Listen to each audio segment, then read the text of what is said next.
आज हम लोग क्लास 10 की सोशल साइंस यानी हिस्ट्री की पढ़ाई करेंगे।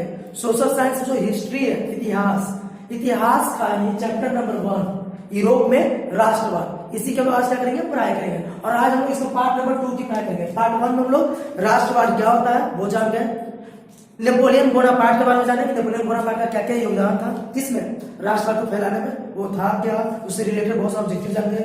इसके बाद क्या जाने थे, वियना सम्मेलन, क्या देखे थे लोग, वियना सम्मेलन देखे थे ना, वियना सम्मेलन कब हुआ है ना, कहाँ हुआ, उसका अध्यक्ष कौन था, उसमें कौन कौन सा संधि किया गया, कौन कौन सा कार्य किया गया, ये सब हम लोग देखे थे। उसका क्या उद्देश्य था, वियना सम्मेलन का क्या उद्देश्य था बताया था ना। वियना सम्मेलन का उद्देश्य था कि नेपोलियन जो काम किया था उसको क्या कर देना, खत्म कर देना, उलट देना, ये ना।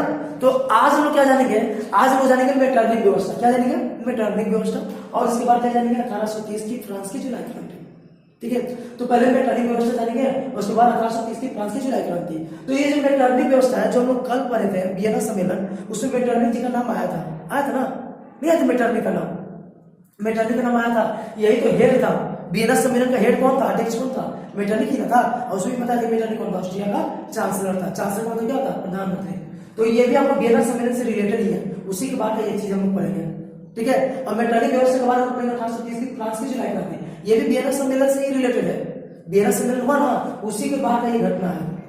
तो अगर वियना सम्मेलन अच्छे से समझ गए होंगे, वियना सम्मेलन में हम आपको बताया थे कि वियना सम्मेलन कब हुआ था, जब नेपोलियन हार गया था। नेपोलियन क्या था, फ्रांस का राजा था, फ्रांस का सम्राट था जी।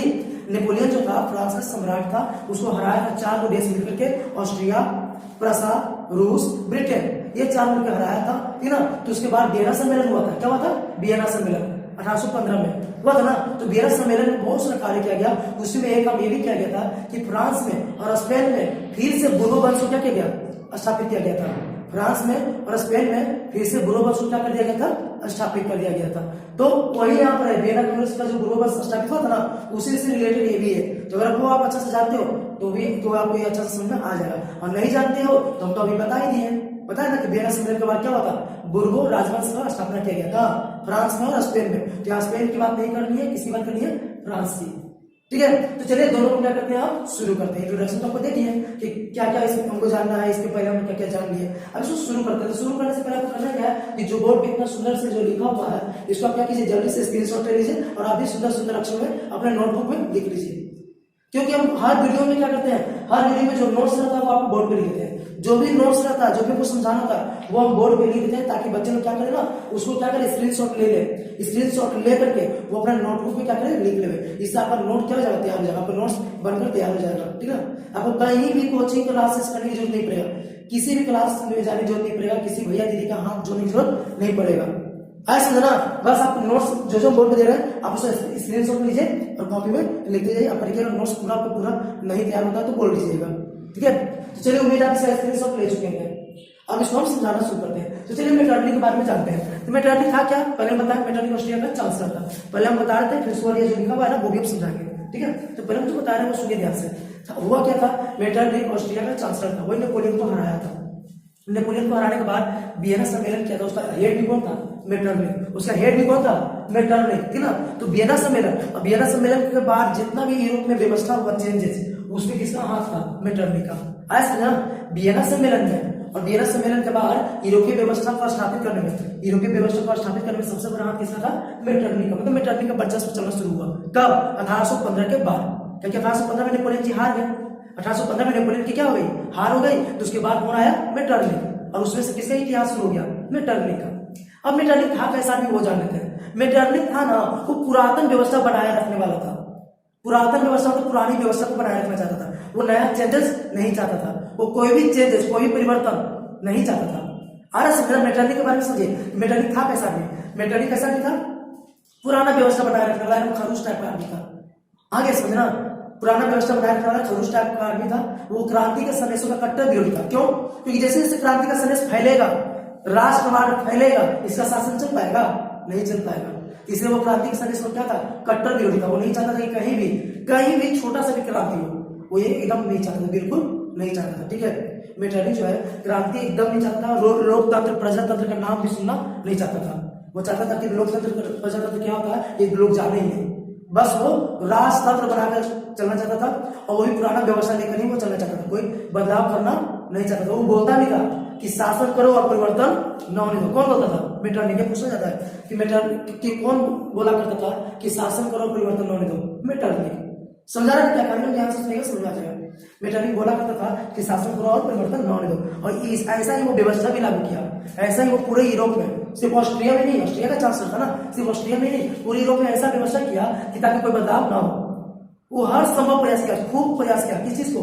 लोकतंत्र को रोकने का, राष्ट्रवाद को रोकने का, तीन क्रांति के संदेशों को रोकने का पूरा प्रयास किया। कौन? मेटरनिख। मेटरनिख पूरा प्रयास किया, जो उससे हो सके वो पूरा काम किया, ताकि क्या हो, क्रांति का संदेश ना फैले कहीं कहीं पर राष्ट्रवाद का विकास न हो। क्योंकि लोगों में जब राष्ट्रवाद फैलेगा, क्रांति का संदेश फैलेगा, तो फिर मेरा यहाँ से तो क्या हो जाएगा? दाल पानी उठ जाएगा। नहीं तो वो क्या किया? पूरा प्रयास किया। इसमें वो क्या किया? तो प्रेस पे रोक लगा दिया। प्रेस ही एक ऐसा माध्यम है जो हर एक आदमी के पास पहुंचता है। प्रेस मतलब न्यूज़पेपर, न्यूज, ये सब पहुंचता नहीं पहुंचता हर एक आदमी के पास। तो उससे क्या होता है? लोग पढ़ के जागरूक होते हैं, समझते हैं, समझदार होते हैं, उनमें देशभक्ति बढ़ता है, राष्ट्रवाद जगता है।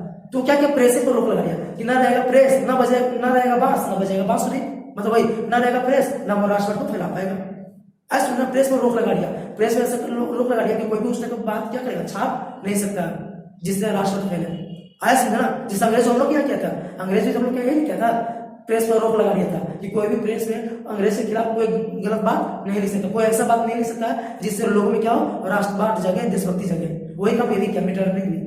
ठीक है, मेटरनिख भी यही काम किया। क्या किया वो? तो प्रेस पर रोक लगा दिया। जितना भी उसके राज्य के नागरिक थे, जितना भी नागरिक थे, सब पर निगरानी रखा गया जासूस से। तेरा बहुत सारा जासूस को भर्ती किया गया और सब पर निगरानी रखा गया। जितने नागरिक है, सब नागरिकों के जितना भी एक्टिविटीज है, सब एक्टिविटीज पर निगरानी रखा है जासूस लोग। यहाँ तक कि जो विश्वविद्यालय है, यूनिवर्सिटी के जो प्रोफेसर होते थे या बच्चे जो होते थे, छात्र होते थे, उन पे भी निगरानी रखा गया। आया सुनना, प्रोफेसर और बच्चों, छात्रों पे भी निगरानी रखा गया। क्यों? क्योंकि सब प्रोफेसर और छात्र लोग ही तो ज्यादा राष्ट्रवाद, देशभक्ति फैलाते हैं, तो उन पे निगरानी रखी गया। क्या कोई ऐसा काम तो नहीं कर रहा है ना जो मेरे प्रति किसी को भड़का रहा हो? देखा ये मेटरनिख। कह रहे कोई ऐसा प्रोफेसर नहीं ना है, कोई ऐसा टीचर नहीं ना है, कोई ऐसा बच्चा नहीं ना है जो मेरे प्रति क्या कर रहा है, जहर उगल रहा है कहीं पे जाके। नहीं, मेरे प्रति लोगों को भड़का रहा है। अगर ऐसा हुआ तो लोग तो भड़क जाएंगे, और लोग भड़क जाएंगे तो फिर रोकना पॉसिबल है नहीं। एक बार जब जनता जाग जाता है ना, तो किसी के हाथ में पावर नहीं उसको दबा सके, किसी के हाथ में पावर नहीं। अभी भी एक बार जब जनता जाग गया ना, तो कोई उसका कुछ बाहर बाका नहीं कर सकता। वही बात वो जानता था मेटरनिख अच्छा से, इसलिए वो सब पे निगरानी रखा। प्रत्येक नागरिक पे निगरानी रखा गया। ठीक है, प्रत्येक नागरिक पे निगरानी रखा गया, शिक्षक पे, छात्र पे, सब पे निगरानी रखा गया। ठीक है, प्रेस को बंद कर दिया गया, पाबंदी लगा दिया गया। ये सब काम कौन किया? मेटरनिख। इसका एकमात्र उद्देश्य यही था कि किसी भी तरह से राष्ट्रवाद को कुचल रहे, किसी तरह से राष्ट्रवाद को कुचल रहे, कहीं भी राष्ट्रवाद का नाम निशान नहीं रहे, राष्ट्रवाद का कहीं भी नाम निशान नहीं रहे। राष्ट्रवाद को कुचल रहे, प्रजातंत्र को कुचल रहे, और हमारा जो राजतंत्र है, पुराना जो व्यवस्था है, वो मेरा बनाना है। ऐसा इतना प्रयास किया, लेकिन फिर भी क्या हो गया? गया भैंस पनिया में, वही हो गया। मतलब इतना प्रयास करने के बाद इसका कोई काम नहीं हो सका। कहीं ना कहीं कुछ कमी रह गया, और जो जनता था, लोग थे, बहुत बड़े बड़े जो राष्ट्रवादी लोग थे, वो लोग क्या करने लगे? गुप्त संगठन बनाकर, मतलब अंदर ही अंदर आंदोलन चलाना शुरू कर दिए। ऐसा ना, मतलब इतना प्रयास करने के बाद भी, मेटरनिख इतना प्रयास करने के बाद भी कहीं ना कहीं उसका गलती रह गया, कहीं ना कहीं चुप हो गया। और यहाँ के जो राष्ट्रवादी लोग थे, तेरा वो क्या करने लगे? अंदर आंदोलन चलाना शुरू कर दिया। धीरे धीरे आंदोलन क्या होता चला गया? बड़ा होता चला गया। और जब ये आंदोलन बड़ा हो गया तो मेटरनिख उसको दबा नहीं सका। ये आंदोलन जब बड़ा हो गया तो मेटरनिख उसको क्या किया? कुचल नहीं सका, दबा नहीं सका, और अंत में उसको क्या करना पड़ा? त्याग पत्र देना पड़ा। क्या करना पड़ा? त्याग पत्र। कब? 1848 में। 1848 में क्या किया? रिजाइन किया। रिजाइन करके कहाँ भाग गया? कहाँ भागा जी? लंदन। कहाँ भाग गया? लंदन। इस प्रकार से मेटरनिख व्यवस्था का अंत हो गया। आगे समझो मेटरनिख व्यवस्था कब से शुरू हुआ? मेटरनिख व्यवस्था 1815 से, और चला कब तक? 1848 तक, है ना? समझा कि बिल्कुल इजी कहानी की नहीं, इजी कहानी। जैसे जैसे बोलते हैं बस वैसे सब फील कीजिए। अब सोचिए हम वहां पर है और ये सब मेरे आंखों के सामने हो रहा है। अगर आप ऐसा सोच लेते हो, ऐसा आपके सामने देख लेते हो, तो आपको एक बार भी याद आ जाएगा, पूरा अच्छा सब समझ लोगे। तो मेटरनिख व्यवस्था क्लियर हो गया? फिर से समझाए, क्लियर हो गया ना? जो लिखा हुआ तो वही हम बात बता दिया। ऐसा समझना, चलिए एक बार फिर से बताते हैं मेटरनिख व्यवस्था, ठीक ना? तो फिर से मेटरनिख कौन था? तो ऑस्ट्रिया का चांसलर था। लिखना कैसे? हम बता रहे, जैसे बोल रहे वही आपको लिख देना, जो आपको समझ में आ रहा है वही आपको क्या करना? लिख देना। जब भी मेटरनिख से रिलेटेड कोई क्वेश्चन पूछे तो लिखना क्या है कि मेटरनिख जो है ऑस्ट्रिया का चांसलर था। फिर नेपोलियन को हराने में, वियना कांग्रेस में, अब वियना कांग्रेस के बाद यूरोपीय व्यवस्था में सबसे बड़ा हाथ किसका था? मेटरनिख का था। नेपोलियन बोनापार्ट को हराने में, वियना कांग्रेस के हराने में, और उसके बाद यूरोपीय व्यवस्था को चलाने में सबसे बड़ा हाथ किसका था? मेटरनिक का था। आया समझे ना, सबसे बड़ा हाथ किसका था? मेटरनिक का था। अब मेटरनिक था कैसा आदमी? बहुत अच्छा आदमी था। क्या देखते हैं कैसा आदमी था? तो मेटरनिक क्या था? एकदम खरूश टाइप का आदमी था। वो पुराना व्यवस्था बनाए रखने वाला था, पुराना व्यवस्था ही बनाकर रखना चाहता था। वो नहीं चाहता था कि कहीं भी बदलाव आए, मतलब वो कोई भी परिवर्तन का बहुत बड़ा क्या था? दुश्मन था। चाहता ही नहीं था कि कोई बदलाव आए, थी ना। वो चाहता था कि पुराना व्यवस्था जो चल रहा है वही चलते रहे। क्रांति का संदेश का नामो निशान वो सुनना नहीं चाहता था, सुनना ही नहीं चाहता था कि कहीं पर क्रांति हो रहा है। क्रांति से बिल्कुल उसको नफरत था, राष्ट्रवाद से नफरत था, लोकतंत्र से, जनतंत्र से उसको नफरत था। ऐसा है ना, वो कहता भी था कि शासन करो, परिवर्तन ना होने दो। शासन करो और परिवर्तन ना होने दो, मतलब ऐसा शासन करो कि कोई परिवर्तन ना हो। कौन कहता था? ये मेटरनिक। क्या कहता था? कि ऐसा शासन करो कि कोई परिवर्तन ना होने दो। ऐसा समझना, ये कहता था। और इसके लिए हो गया कि बहुत भरसक प्रयास किया, बहुत ज्यादा प्रयास किया, बहुत प्रयास किया ताकि क्रांति को हम क्या करें? रोक सके, राष्ट्र को फैलने से रोक सके, है ना, राष्ट्र को फैलने से रोक सके, जनतंत्र पाने से रोक सके। इसने बहुत सारा वो काम किया। क्या क्या काम किया जी? तो पहला काम किया वो प्रेस को रोक लगा दिया। पॉइंट बाय पॉइंट भी आंसर दे सकते हो, आपकी मर्जी। क्या क्या काम किया? तो पहला पॉइंट, वो प्रेस को रोक लगा दिया, प्रेस की स्वतंत्रता को छीन लिया, प्रेस की स्वतंत्रता को छीन लिया। प्रेस स्वतंत्र होता है तभी देश विकास करता है, आया समझना। और प्रेस की स्वतंत्रता को छीन लिया, तुम कुछ भी उल्टा पुल्टा नहीं लिख सकते हो। दूसरा क्या किया?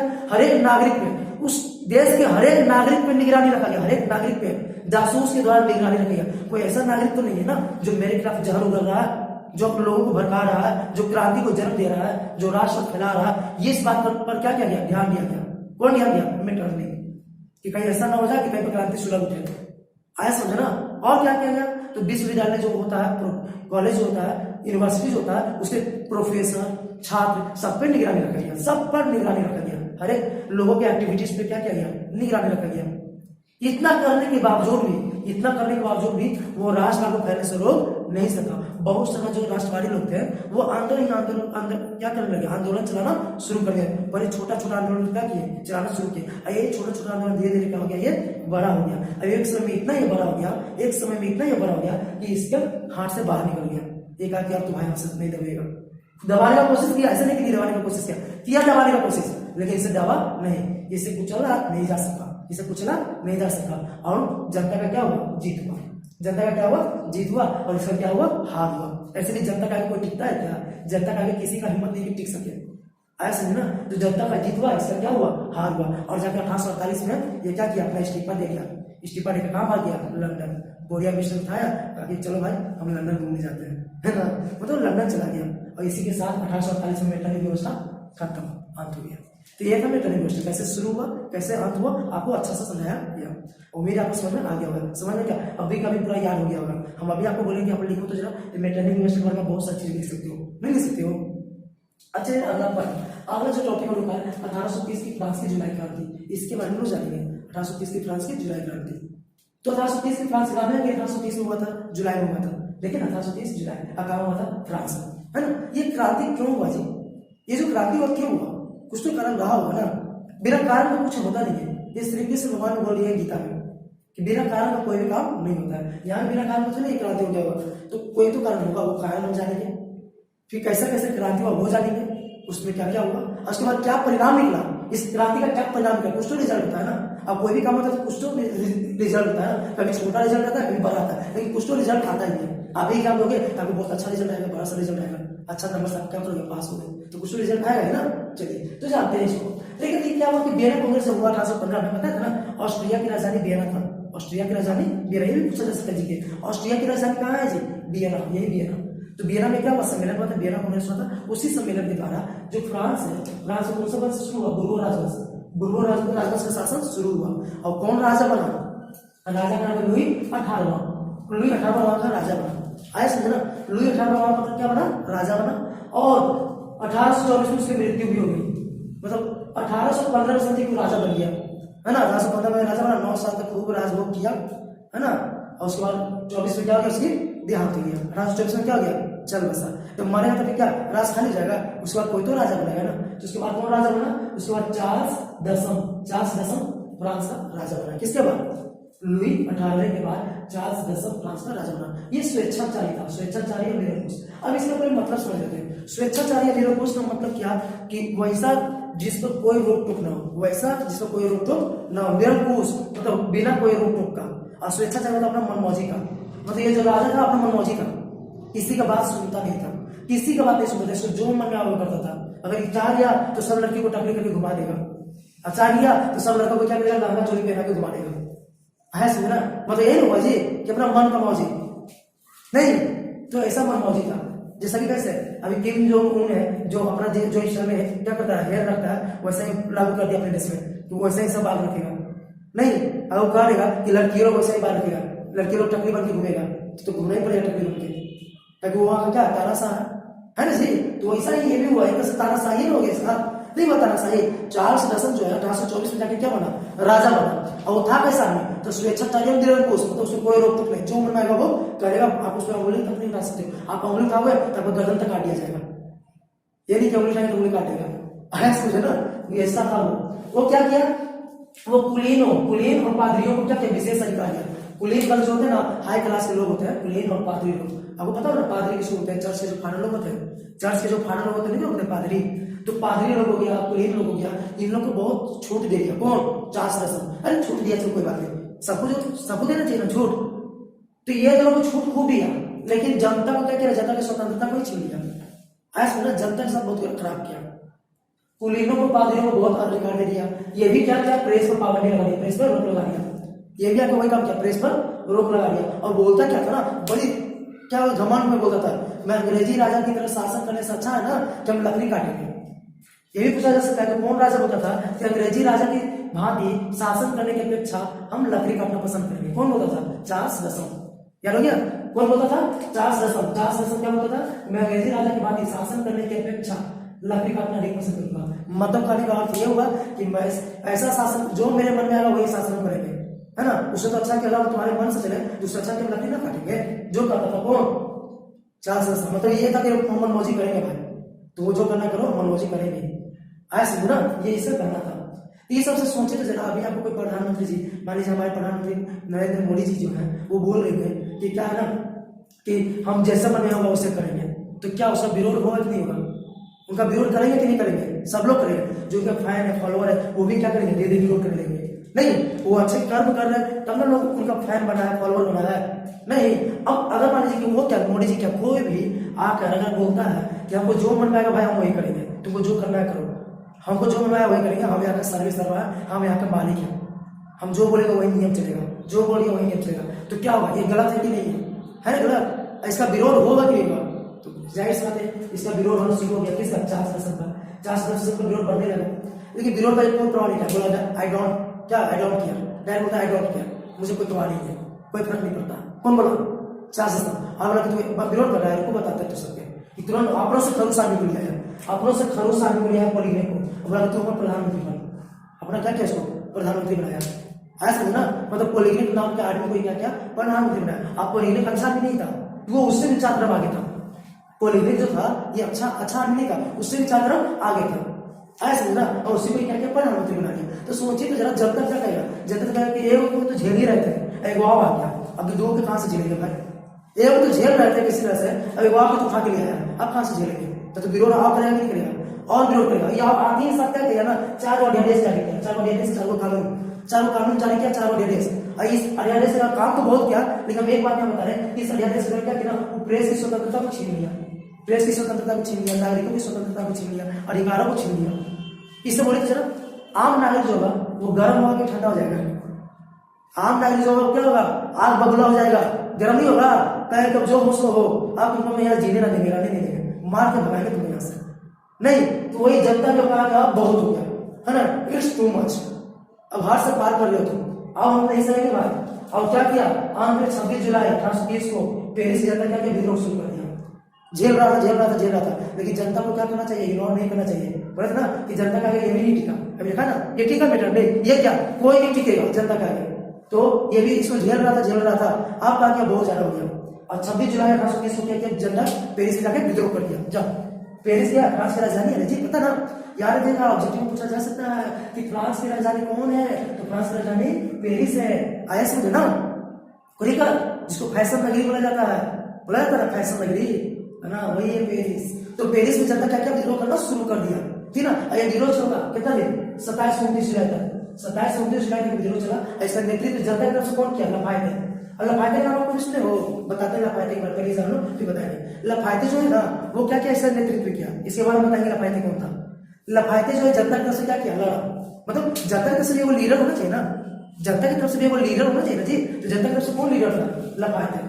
और 27 से 29 जुलाई तक खूब संघर्ष चला, जनता और राष्ट्र में डिस्सू खूब संघर्ष चला, ठीक है। बहुत सारा सैनिक मारा गया है ना, बहुत सारा सैनिक इसमें क्या हुआ, मारा गया, ठीक है। अंत में किसको जीत हुआ, जाहिर सी किसको जीत होगा, समझ लीजिए जनता की जीत होगा। अंत में राजा की पराजय हुई और जनता की जय हुई, जय मैंने जीत हुई, आए समझे ना।